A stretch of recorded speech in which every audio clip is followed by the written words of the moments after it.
For most empires in history, power began with kings, armies, and flags. But the British Empire entered India in a very different way. It didn't arrive wearing a crown. It arrived carrying ledgers, contracts, and trade goods. What followed would become one of the most unusual and dangerous transformations in global history. A private company slowly turning into the real ruler of an entire subcontinent. In the early 1600s, England was not yet a global superpower. It was competing with Spain, Portugal, and the Dutch, all of whom already controlled lucrative trade routes. England wanted access to spices, textiles, silk, and precious goods from Asia, but it lacked both the naval dominance and the political reach to do so directly. The solution seemed simple. Create a company. Let it trade. Let it make profit. And let it take risks on behalf of the crown. That company was the British East India Company. At first, the East India Company was only a trading venture.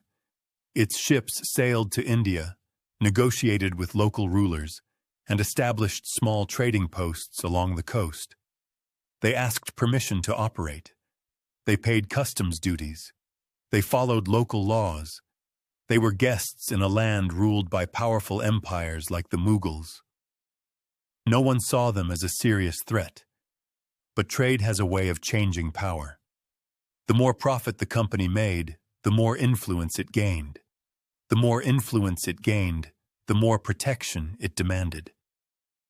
To guard its warehouses and ships, the company hired armed guards. Guards soon became soldiers. Soldiers needed weapons, discipline, and authority. Slowly, almost unnoticed, the East India Company began to look less like a business and more like a government. The real opportunity came when the Mughal Empire started to weaken in the early 1700s. As central authority collapsed, regional rulers fought among themselves for power. In this instability, the company learned a crucial lesson. It didn't need to conquer India through massive wars. It only needed to support the right side at the right moment. Money, weapons, and strategic alliances often mattered more than numbers. This strategy reached a turning point in 1757 at the Battle of Plassey.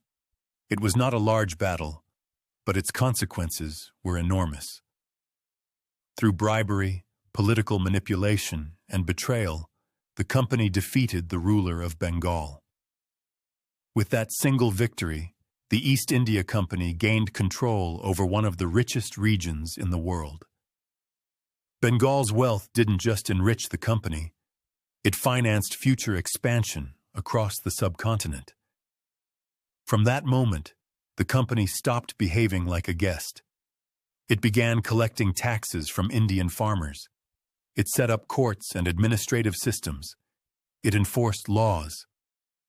Most importantly, it built a massive private army.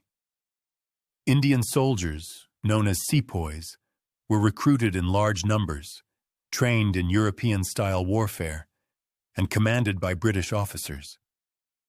By the early 1800s, the company controlled an army larger than that of many European nations. This was a private army, loyal not to a country or a people, but to profit. What made this system especially dangerous was the lack of accountability. The company answered to shareholders, not citizens. Its main goal was revenue, not welfare. Taxes were raised aggressively. Indian industries were reshaped to serve British needs. Traditional textile production was deliberately weakened to protect British factories. Farmers were pushed to grow cash crops instead of food. Wealth flowed out of India and into Britain year after year. From Britain's point of view, this arrangement seemed perfect. The crown gained territory, wealth, and influence without directly governing millions of people. When profits were high, Britain celebrated success. When policies caused suffering, the company took the blame. Empire was being built without full responsibility. But this system carried deep flaws. A company designed for trade was now ruling vast populations. It had no understanding of social balance, famine relief, or long-term development. Decisions were made for short-term gain, not human stability. When famine struck, food continued to be exported. When unrest grew, force replaced reform. Back in Britain, concerns began to grow. Reports of corruption, brutality, and mismanagement reached Parliament. Company officials returned home extremely wealthy, while conditions in India worsened. Slowly, British leaders realized they had created something powerful, but also uncontrollable.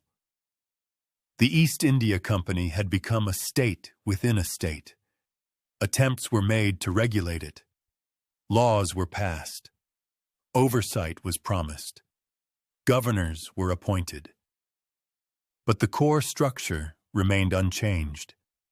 The company continued to rule India in Britain's name, driven by profit and enforced by military power. For ordinary Indians, the difference between company rule and government rule meant very little.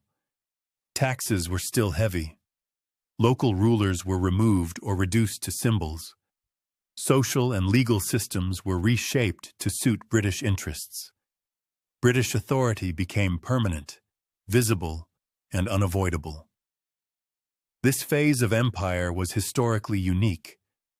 It showed that corporate power, when backed by military force, could dominate entire societies. It blurred the line between business and government in a way the world had never seen before.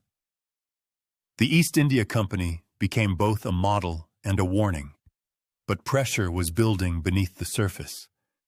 Within the company's own army, resentment grew. Cultural disrespect, religious interference, and racial hierarchy created deep anger. Indian soldiers began to realize they were enforcing a system that was draining their own land. British officials, distant from local realities, underestimated this resentment.